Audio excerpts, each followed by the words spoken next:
पूर्णतया भोगवादी जीवन के परिणाम दुखदायी ही होते हैं। हम अध्यात्म और भौतिक समृद्धि के सम्मिश्रित मार्ग को समझें और उस पर चलें तो मानव जीवन का सच्चा आनंद प्राप्त कर सकते हैं। पंडित श्री राम शर्मा आचार्य जी। पुस्तक का नाम अध्यात्मवादी भौतिकता अपनाई जाए। पुस्तक परिचय।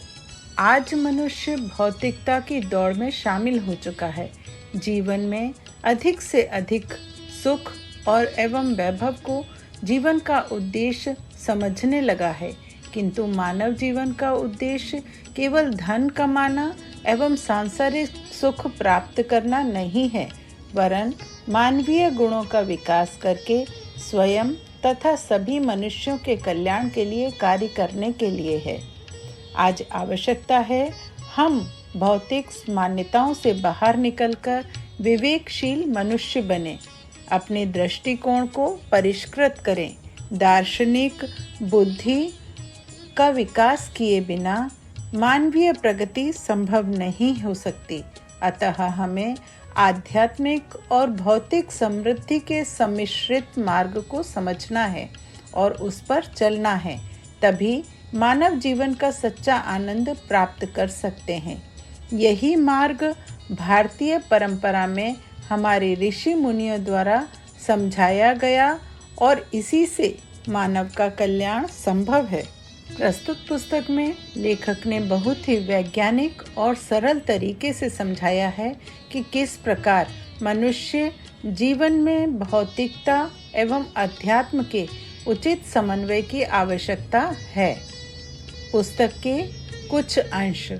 भौतिकवादी होने का सबसे बड़ा दंड यह है कि ईश्वर के प्रति मनुष्य की आस्था शिथिल हो जाती है।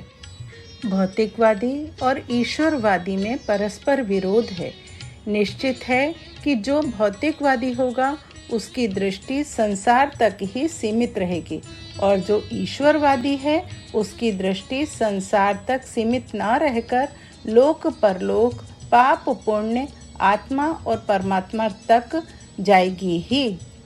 अध्यात्म विज्ञान और आध्यात्मिक साधनाएं इतनी सामर्थ्यवान प्रभावशाली हैं कि उनके द्वारा भौतिक विज्ञान से अधिक महत्वपूर्ण सफलताएं उपलब्ध की जा सकती हैं।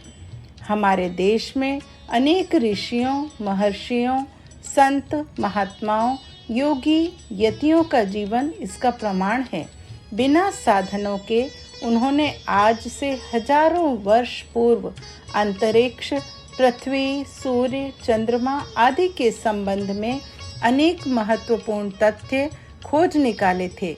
अनेक विद्याओं, कला, कौशल, ज्ञान, विज्ञान में उनकी गति असाधारण थी। हमारी दुखपूर्ण परिस्थितियों का उत्तरदायित्व हमारी एकमात्र भौतिक दृष्टिकोण पर है। यदि हम अपने दृष्टिकोण में परिवर्तन कर उसे थोड़ा भी आध्यात्मिक बना सकें तो बहुत अंशों तक हमारी यह दुखद स्थिति बदल सकती है। आत्मा की उपेक्षा करते रहने पर भौतिक संपदाएं कभी भी हमारी समस्याओं का समाधान नहीं कर सकती। शाश्वत सुख की प्राप्ति अथवा जीवन लक्ष्य की सिद्धि एक ही मार्ग में संभव है और वह मार्ग है आध्यात्मिक जीवन पद्धति।